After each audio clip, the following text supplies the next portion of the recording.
प्रगति और विकास का, आस और विश्वास का, जन जन के जीवन की खुशहाली का दर्पण, जन जन के जीवन की खुशहाली का दर्पण।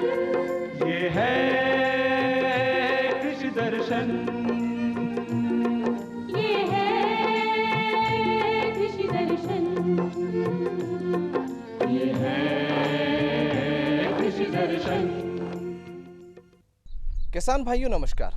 भारत सरकार के कृषि मंत्रालय के कार्यक्रम कृषि दर्शन में आपका स्वागत है। किसान भाइयों, कृषि दर्शन कार्यक्रम का उद्देश्य हमेशा से रहा है कृषि विज्ञान के क्षेत्र में होने वाले नए नए नवाचारों से हमारे किसान भाइयों को अवगत कराना, और साथ ही साथ जो प्रगतिशील किसान नई नई पद्धति को अपनाकर अपनी फसलों की पैदावार में वृद्धि कर रहे हैं और साथ ही साथ अधिक मुनाफा कमा रहे हैं, उनसे भी मिलवाना। इसी क्रम में आज हम आए हैं निवाई गांव में, जहां हम एक ऐसे ही प्रगतिशील किसान से आपको मिलवाने वाले हैं जो करते हैं पॉली हाउस फार्मिंग। लेकिन आइए उससे पहले कार्यक्रम में देखते हैं खबरें खेती की।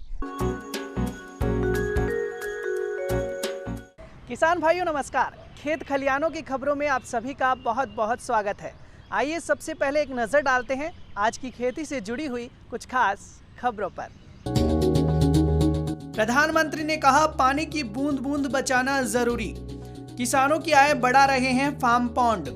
10 जिलों में शुरू होगी गेहूं की विकेंद्रीकृत खरीद, और कृषि वैज्ञानिकों ने विकसित की धान की नई किस्म। प्रधानमंत्री नरेंद्र मोदी ने मन की बात कार्यक्रम में प्रकृति, पर्यावरण और खेती के साथ साथ वर्षा जल संरक्षण पर जोर दिया। उन्होंने कहा कि वर्षा जल की एक एक बूंद बचाई जानी चाहिए। मन की बात कार्यक्रम में प्रधानमंत्री नरेंद्र मोदी ने देशवासियों को संदेश दिया। उन्होंने कहा है कि बारिश और मानसून विचार, दर्शन और सभ्यता को आकार देते आए हैं। वर्षा जल के बूंद बूंद की बचत करना हमारे संस्कारों में रहा है। श्री मोदी ने कहा कि मेरा बचपन जहाँ गुजरा वहाँ पानी की हमेशा से किल्लत रहती थी। हम लोग बारिश के लिए तरसते थे, और इसलिए पानी की एक एक बूंद बचाना हमारे संस्कारों का हिस्सा रहा है। अब जनभागीदारी से जल संरक्षण, इस मंत्र ने वहाँ की तस्वीर बदल दी है। पानी की एक एक बूंद को बचाना, पानी की किसी भी प्रकार की बर्बादी को रोकना, ये हमारी जीवन शैली का एक सहज हिस्सा बन जाना चाहिए। हमारे परिवारों की ऐसी परंपरा बन जानी चाहिए जिससे हर एक सदस्य को गर्व हो। साथियों, प्रकृति और पर्यावरण की रक्षा भारत के सांस्कृतिक जीवन में, हमारे दैनिक जीवन में रचा बसा हुआ है। वहीं बारिश और मानसून हमेशा से हमारे विचारों, हमारी फिलॉसफी और हमारी सभ्यता को आकार देते आए हैं। ऋतु संहार और मेघदूत में महाकवि कालिदास ने वर्षा को लेकर बहुत ही सुंदर वर्णन किया है। साहित्य प्रेमियों के बीच ये कविताएं आज भी बेहद लोकप्रिय हैं। ऋग्वेद के पर्जन्य सूक्तम में भी वर्षा के सौंदर्य का खूबसूरती से वर्णन है। इसी तरह श्रीमद् भागवत में भी काव्यात्मक रूप से पृथ्वी, सूर्य और वर्षा के बीच के संबंधों को विस्तार दिया गया है। अष्टौ मासान् निपीतं यद भूम्याः च ओदमयं वसु स्वगोभिः मक्तुम् आरेभे पर्जन्यः काल आगते। अर्थात सूर्य ने 8 महीने तक जल के रूप में पृथ्वी की संपदा का दोहन किया था। अब मानसून के मौसम में सूर्य इस संचित संपदा को पृथ्वी को वापस लौटा रहा है। वाकई मानसून और बारिश का मौसम सिर्फ खूबसूरत और सुहाना ही नहीं होता, बल्कि यह पोषण देने वाला, जीवन देने वाला भी होता है। किसान भाई प्रधानमंत्री कृषि सिंचाई योजना के तहत फार्म पॉन्ड का निर्माण करवा सकते हैं। इसके लिए सरकार अनुदान भी दे रही है। प्रधानमंत्री कृषि सिंचाई योजना किसानों की उन्नति का प्रतीक बन चुकी है।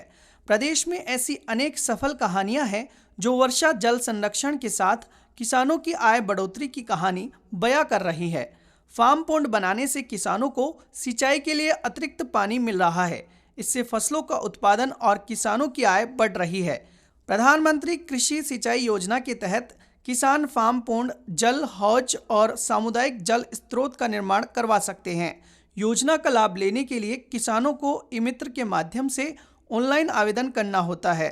.3 हेक्टेयर कृषि भूमि वाले किसान इस योजना के लिए पात्र हैं। आवेदन के बाद किसान को फार्म पॉन्ड खोदने की प्रशासनिक स्वीकृति प्रदान की जाती है।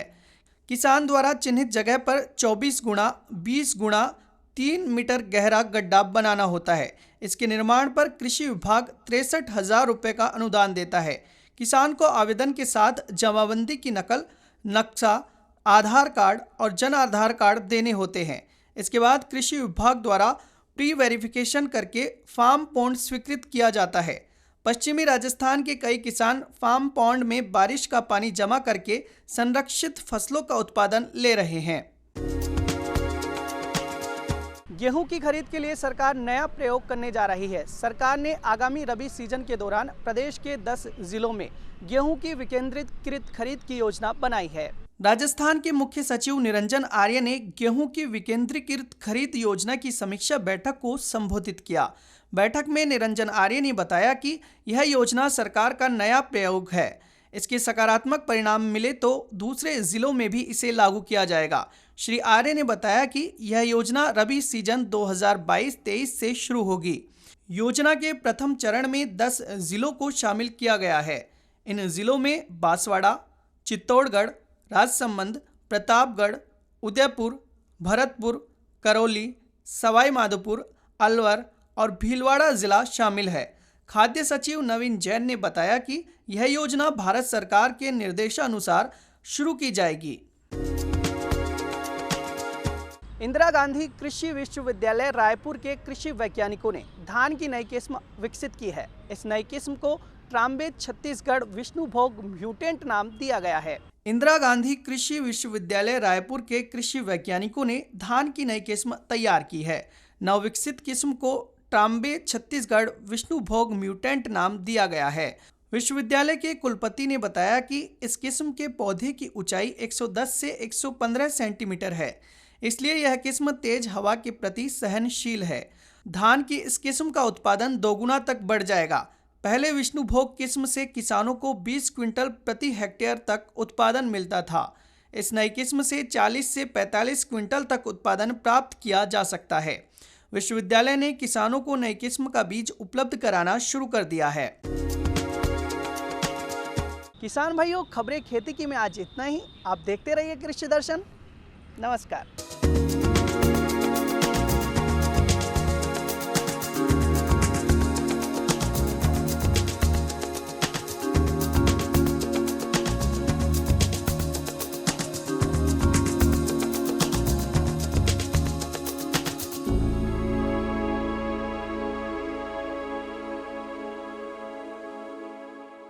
किसान भाइयों, कृषि दर्शन कार्यक्रम में एक बार फिर से आपका स्वागत है।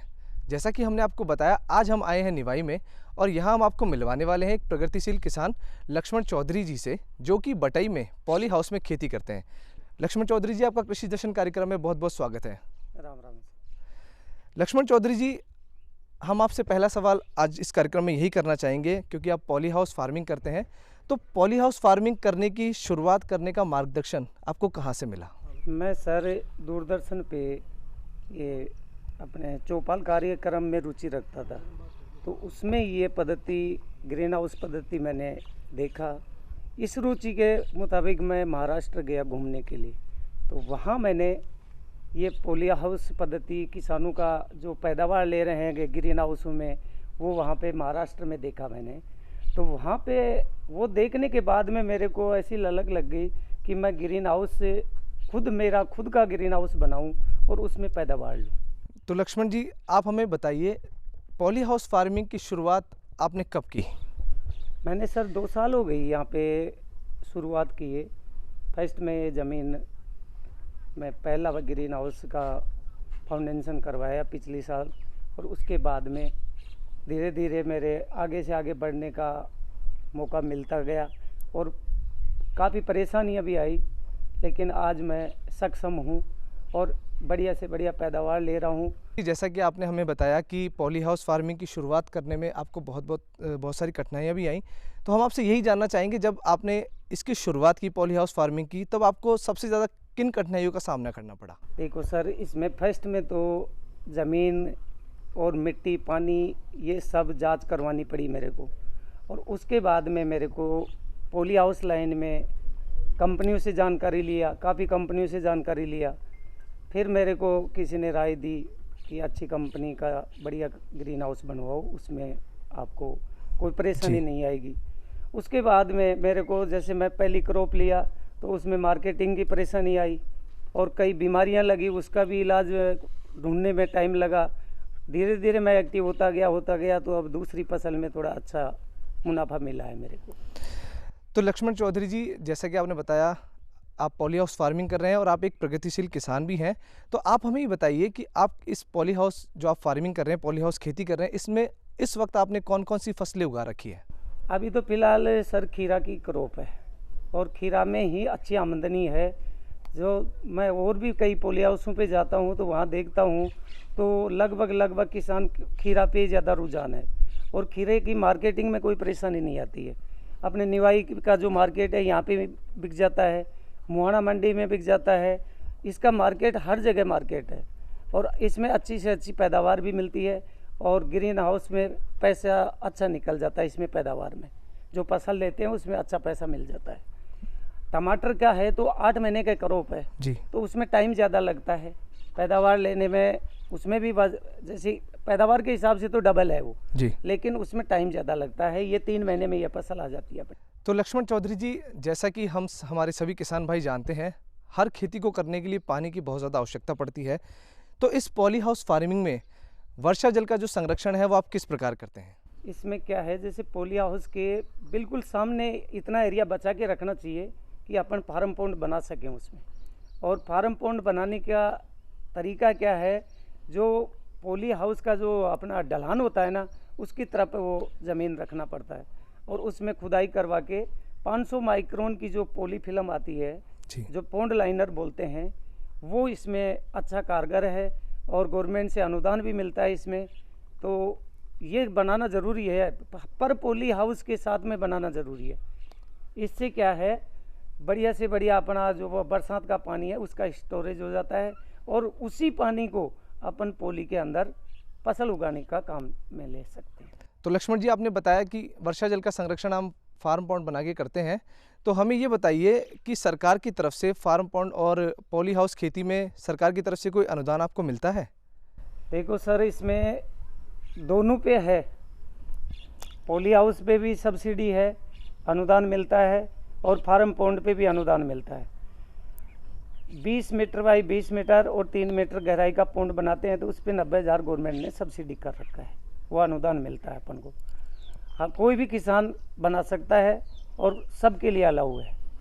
और पॉली में है तो 70% लघु सीमांत को है और बड़े किसान को 50% है। हम आपसे जानना चाहेंगे कि पॉली हाउस फार्मिंग में हमारे किसान भाइयों को किन किन बातों का ध्यान रखना चाहिए जिससे कि फसलों में जो है संक्रमण ना हो और फसलों की गुणवत्ता में कोई कमी ना आए, जिससे उसकी पैदावार में भी कोई कमी ना हो। इसमें क्या है सर, जैसे कोई बाहर का आदमी आता है ना तो गेट के पास में ही लाल दवा रखी होती है, उससे हाथ पैर धो के अंदर जाना चाहिए, बाहर का कीटाणु साथ में नहीं जाए। और पॉली हाउस का गेट हमेशा बंद रहना चाहिए, क्योंकि गेट बंद रहेगा तो उसके अंदर कोई इंसेक्ट नहीं जाएगा। अंदर जाते हैं तो उस वक्त हाथ पैर धो के ही जाना चाहिए और बाहर से संक्रमित व्यक्ति को, वैसे हर किसी को अंदर जाने का अलाउ भी नहीं है सर। इसमें किसान खुद ही अंदर काम करने वाला ही ज़्यादा से ज़्यादा टाइम वो ही रह पाता है उसमें। लक्ष्मण जी, कार्यक्रम कृषि दर्शन हमेशा से किसान भाइयों का हितैषी प्रोग्राम रहा है और आप एक प्रगतिशील किसान भी हैं, तो हम आपसे जानना चाहेंगे, हमारे जो किसान भाई आज इस प्रोग्राम को देख रहे हैं और पॉली हाउस फार्मिंग की शुरुआत वो अगर करना चाहते हैं तो किस प्रकार पॉली हाउस फार्मिंग की वो शुरुआत कर सकते हैं?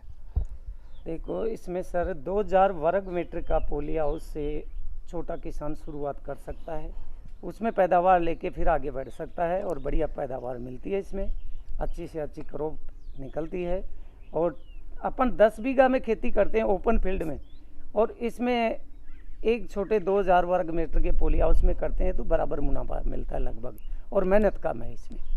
आप हमारे किसान भाइयों और दर्शकों को बताइए, पॉली हाउस फार्मिंग करने के क्या क्या फ़ायदे हैं और क्या इससे अच्छी पैदावार प्राप्त की जा सकती है और अपनी आमदनी में भी इजाफा किया जा सकता है? काफ़ी इजाफा किया जा सकता है। आज मैं भी कई लोगों का देखा, कई किसानों के पास गया, काफ़ी मकसद करनी पड़ी मेरे को भी। आज मैं हर पोली पे अच्छी से अच्छी पैदा ले रहा हूँ और आगे भी मैं बढ़ने की सोच रहा हूँ कि आगे से आगे पोलियों में मैं प्रोग्रेस करूँ और अच्छी पैदावार लूँ। और छोटे किसान भाई हैं वो मेरे पास आएँ और मेरे से जो मेरे पास सुझाव है मैं उनको दूँ और वो भी आगे बढ़े। लक्ष्मण जी, आपने हमें बताया पॉली हाउस फार्मिंग में फसलों को संक्रमण से किस प्रकार बचाया जा सकता है। आपसे हम एक जानना चाहेंगे कि पॉली हाउस फार्मिंग में निमोटेड यानी कि सूत्रकृमि से फसलों में जो संक्रमण होता है उसके बचाव के लिए आप क्या क्या उपाय करते हैं? उसके बचाव के लिए देखो, फर्स्ट में तो सर जैसे पॉली हाउस तैयार हो गया तो उसमें हम भूमिगेशन करते हैं। तो उसमें ड्रिप इरिगेशन से पानी चलाते हैं, करीबन 1 महीने के लिए उसको पैक रखते हैं पोली लगाकर। ऊपर चारों ओर से पोली बंद रहेगा और भूमि पे पूरी पे पोली लगा देते हैं और उसमें सोलराइजेशन करते हैं और फिर उसके बाद में जुताइयाँ करते हैं। जुताइयों में हम नीम केक डालते हैं। लक्ष्मण जी, आपने अपने पॉली हाउस खेत में फार्म पॉन्ड बनवा रखा है। हम आपसे ये जानना चाहेंगे कि इस फार्म पॉन्ड का उपयोग आप सिंचाई के लिए तो करते ही हैं, साथ ही साथ इस फार्म पॉन्ड का उपयोग आप और किस प्रकार करते हैं जिससे कि आपकी आमदनी में इजाफा हो? इसमें देखो सर, वर्षा का जल स्रोत है ना, पहला काम तो वो है कि जल स्रोत का काम है। पोली का छत का पानी, आसपास की जो अपनी खाली ज़मीन है उसका एक लेवल बना के, एक तरफ पॉन्ड की तरफ लेवल बना के उसका स्टोरेज कर सकते हैं पानी का। दूसरा काम है, इसमें अपन मछली उत्पादन ले सकते हैं। मछली उत्पादन में क्या है, बढ़िया पैसा मिलता है, अच्छी पैदावार है। वो हो गया अपना साइड जॉब। साइड जॉब में क्या है, 2 रुपये अपन को और भी इजाफा होगा। और मच्छी पालन के ऊपर एक जाल बनता है, जाल बना के उसमें मुर्गी पालन करें तो जो मुर्गी पालन का मलमूत्र होता है उससे ये मच्छियाँ खाते हैं और मच्छी जो मलमूत्र करती हैं उससे पानी में गुणवत्ता बढ़ती है, उससे अपन ग्रीन हाउस में अच्छी पैदावार ले सकते हैं। लक्ष्मण जी, कार्यक्रम कृषि दर्शन को देख रहे हमारे सभी किसान भाई और दर्शकों से आप क्या संदेश देना चाहेंगे उन्हें पॉली हाउस खेती के बारे में? इसमें ज़्यादा से ज़्यादा किसान एक्टिव हैं और दुर्गापुरा अपना जो कृषि सेंटर है वहाँ जाकर ट्रेनिंग लें और आगे बढ़ने की सोचें और बढ़िया से बढ़िया इसमें दिमाग लगा के अगर 2000 वर्ग मीटर के पॉली हाउस में भी अगर पैदावार लेना चाहे ना तो किसान अपने पैरों पे खड़ा हो जाता है, आराम से अपना परिवार चला सकता है। इसमें सर देखो, हर ग्राम पंचायत में एक कृषि ग्राम सेवक होता है, उससे किसान उनसे जाके संपर्क करें और हर चीज़ की जानकारी उनसे लें ताकि किसान को हर चीज़ का नॉलेज हो और आगे फार्म पॉन्ड बनाना, पोली बनाना, हर चीज़ में अनुदान सुविधा है, उसका बेनिफिट लें, उसका फ़ायदा लें। और दुर्गापुरा जो अपना रिसर्च सेंटर बना हुआ है वहाँ पे जाके ट्रेनिंग लें और वहाँ से जानकारी प्राप्त करें। आपने बहुत अच्छी जानकारी हमारे कृषक भाइयों और दर्शकों को दी कार्यक्रम कृषि दर्शन में। आपका बहुत बहुत धन्यवाद इतनी अच्छी जानकारी देने के लिए और हमारे किसान भाइयों का मार्गदर्शन करने के लिए। आपको बहुत बहुत धन्यवाद। राम राम साहब, राम राम।